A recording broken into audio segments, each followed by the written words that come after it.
Hey guys, Ashley here at Gibbs Racing.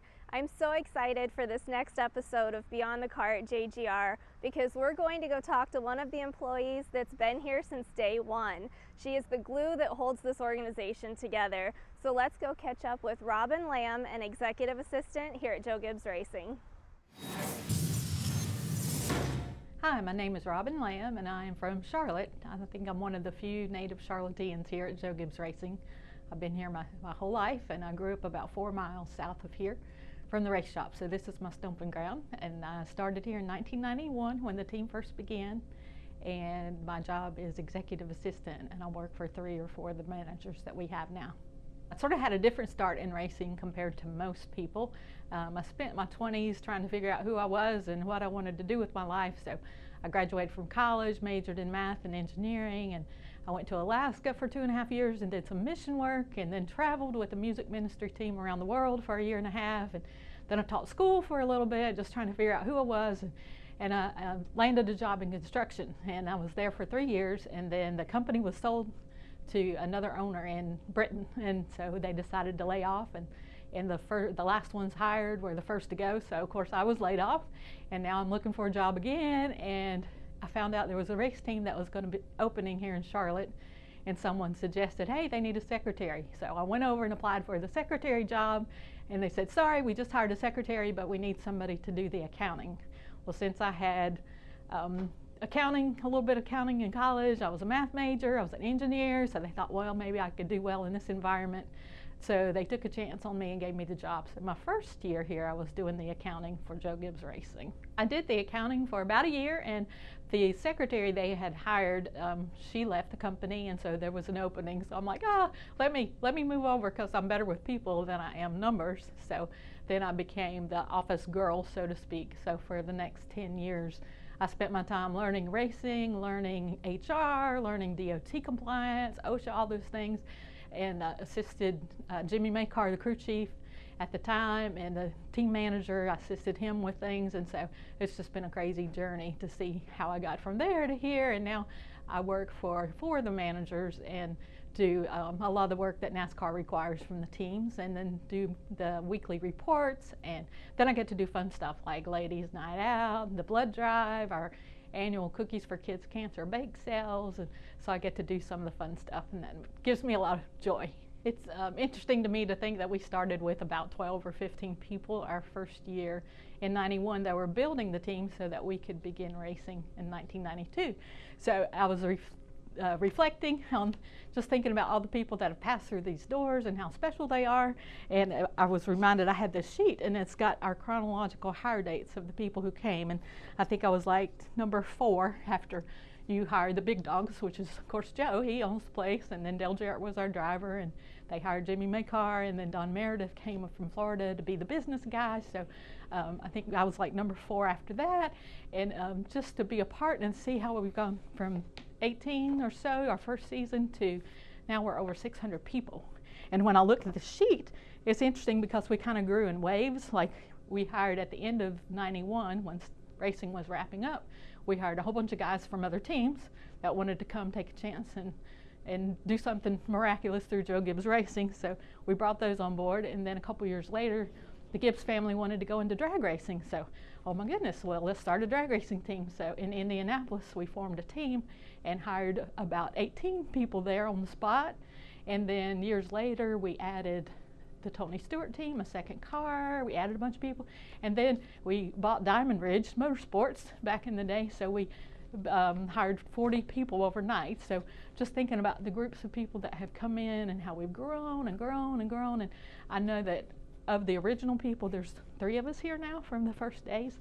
None of us ever imagined that it would be what it is today. And I mean, it truly is a miracle. I mean, it's crazy to think that we could go from a 17,000 square foot shop to a 250, 280,000 square foot facility and still have the same core values and have the same leadership and have the same excitement and the satisfaction of knowing that we've been able to accomplish this with the help of teamwork and great leadership and most of all God's grace. When the team first started, our first year, it was pretty crazy because Joe was coaching at the Redskins and Don Meredith, our business guy, was in Florida, and so they would converge here one day a month and have meetings and talk about how we're doing, how much money we spent, this and that. So it was kind of stressful. Anyway, so one of these times when Joe was in town, he walks by my desk and says, "Hey, Robin, get Lou Holtz on the phone for me." I'm like, "Okay, yes, sir." And he walks by and I'm thinking, who's Lou Holtz? I had no idea, and there was no "Hey Siri," or there was no Google, or there was no internet. So I'm thinking, oh, okay, my husband's home. He's a school teacher. It's summertime, so let me get him on the phone. So I say, "Joe, I can't talk loud, but who's Lou Holtz?" And he's going, "What?" You know, so he tells me Lou Holtz, he's coach from Notre Dame. Well, Joe's walking by, so I hang up the phone real quick, and Joe looks in like, "Do you have him yet?" No, I'm working on it. And then I'm thinking, Notre Dame, where's Notre Dame? So I call my husband back, "Where's Notre Dame?" You know, and he tells me South Bend, Indiana, and I'm like, okay. So then I call 411 to ask for Notre Dame's phone number, and then I call and ask for the coach's office. Like, who's going to let me go directly to the coach's office? But I got through to Lou Holtz's secretary, so she enabled us to hook up Joe and Lou. So anyway, but I was like, oh my gosh, I'm going to be fired today. He's going to look in here and think, this girl, she knows nothing about football. She's a ding-dong. Get her out of here. We need somebody that knows something. So it was just crazy now to look back. I mean, to think now, I would have asked Joe, "Hey, you got a number?" But then I was so nervous and so anxious and so scared that he was going to get rid of me. I was like, oh, I've got to get this done somehow. And so you just had to find a creative way to do that. People ask about race reports and how we do things back then. Well, it's hard to imagine, but there were no reports. There were no computers, so it was like for qualifying and practice speeds and stuff. You just had to be glued to the little radio on Fridays. And so on Friday, I was listening to the radio and I was trying to figure out, okay, how's Dale Jarrett qualifying, or how's Bobby Labonte qualifying? And so Joe would call in and ask, and he would want to know, how did we qualify? But he would also want to know who's in front of us, who's ahead of us. And so, and same thing, Don would call in from Florida. And so every Friday I had a list of all the drivers that I thought were going to enter the race, and I would print them off. I would cut these little names into strips. And so as qualifying went on, there was another guy, Ross McKay, great man. He was our facilities guy. He didn't travel either. So we would listen to the radio and we would find out, okay, Dale Jarrett, he qualified at such and such a speed. We'd write that down. Then we'd listen to the next one and the next one. So we had all these pieces of paper laying out here, and we'd move them down, move them up. Anyway, just trying to keep up with where we were in the lineup and also who was ahead, so that when Joe or Don called, I could be able to answer their question for them. So it was fun, but it was crazy, crazy times. Who would have ever thought we went from that to this with 60 engineers and all the reports? And I mean, just how fascinating it is to see how far we've come in, these 28 years. The best part of my job are the people here, the relationships, and being able to work for the best of the best. The Gibbs family is so good to us, and I've learned a lot from him and the way he leads and cares about people. And then getting to work for Jimmy Maycar, I'm telling you, he is the glue who held this organization together. And had he not been here and been the person making the racing happen, I'm not sure we would even be here today. So just what a privilege it's been to work for Jimmy and for the Gibbs family, and just to have relationships with my coworkers. And it's interesting, when I first came, I was sort of a peer because we were all about the same age. And then time passes, and then I'm doing paperwork as we're hiring new people, and I could be their mother. Oh my goodness. And then just this year I was doing some NASCAR licensing paperwork for the new guys, the young guys, and I'm like, oh my gosh, I could be their grandmother. What's happened? But the time has gone so fast because, it's such a great place to work, and when you're happy, it seems like time flies. I think one of the coolest things to have been here since the beginning is to say, I've been here for every win, for every trophy, for every ring, whatever. And people ask, how many rings or how many trophies or how many wins.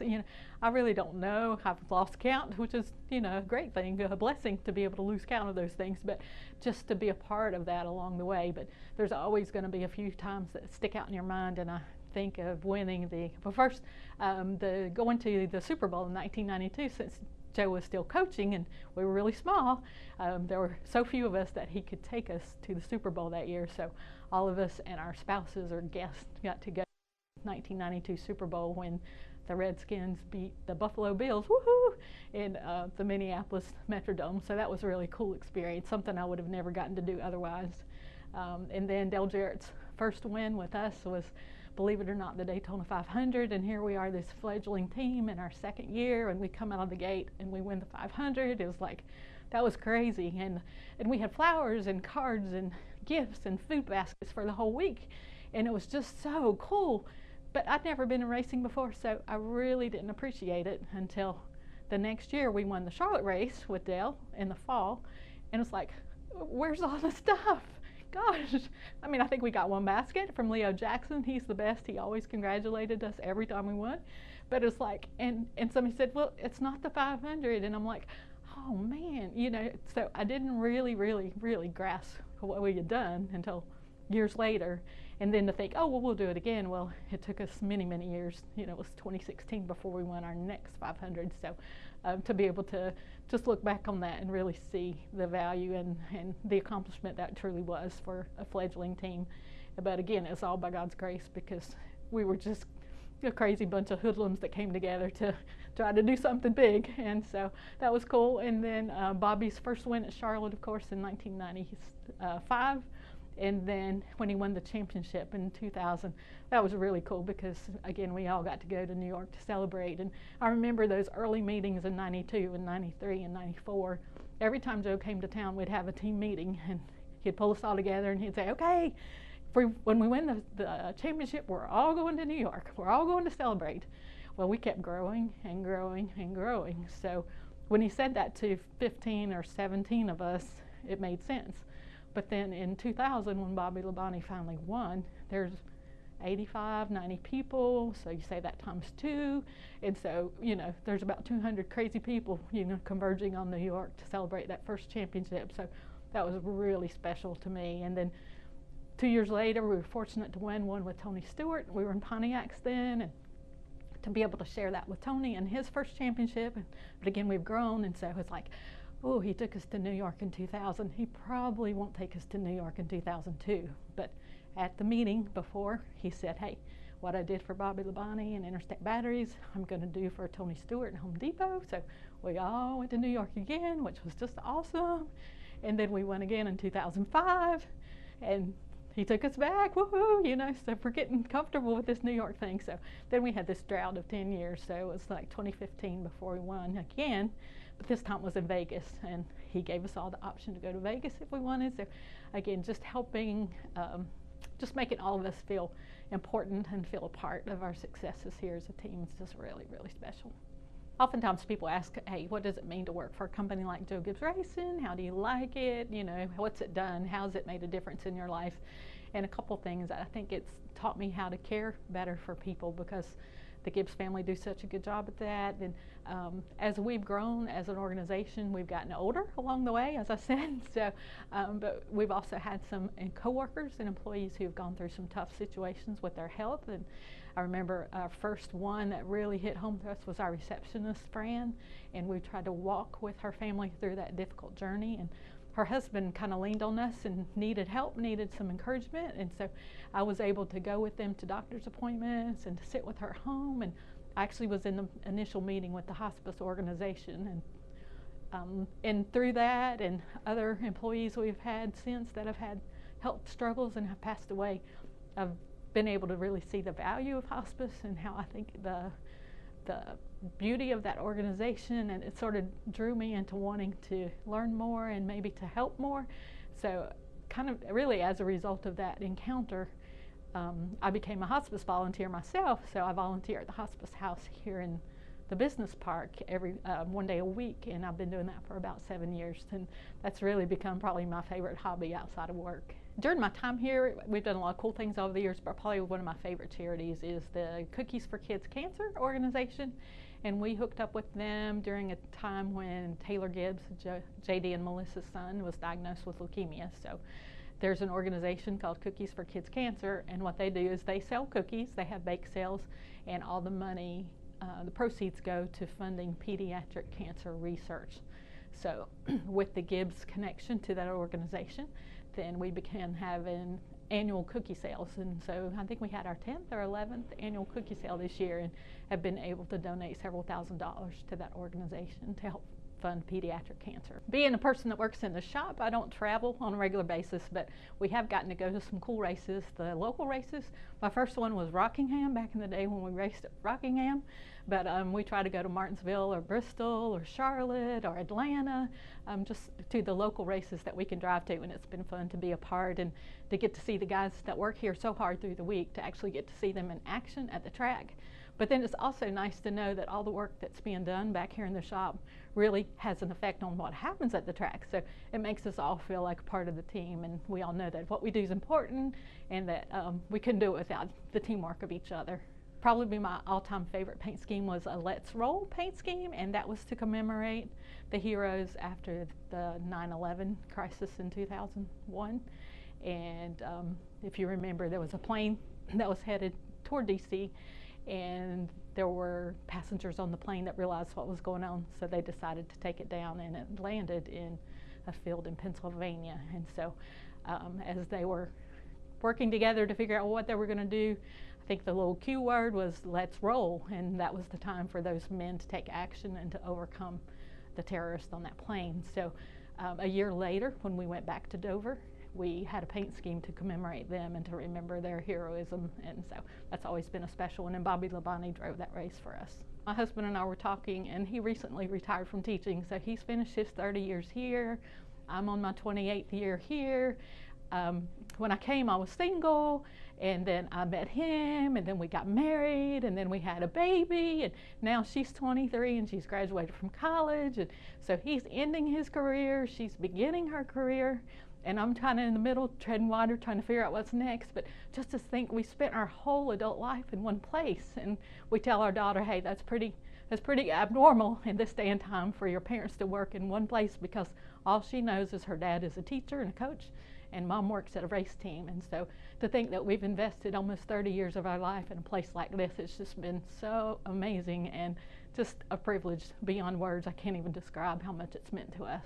When I reflect back on the last 28 years here at Joe Gibbs Racing, I'm just reminded of just God's presence through all of this and in my life and getting me here. I mean, it's a God thing that Joe Gibbs even hired somebody like me with my experience in teaching and construction and mission work, but he took a chance on me, and so I was able to work, and I hope I've worked hard and made him proud. But I just am so grateful for the Gibbs family, for Joe and Pat and the whole family, and I'm especially grateful for JD and for his leadership of all those years, and just for how he made me feel valued and appreciated, and he believed in me. So when I was like embracing different roles along the way and trying new things and trying my best to take care of all the people here, he always, was giving me encouragement and telling me that I could do this, and he believed in me, and so that was really a gift in my life. And then, but I also think too that we couldn't be here without our fans and without our sponsors, and so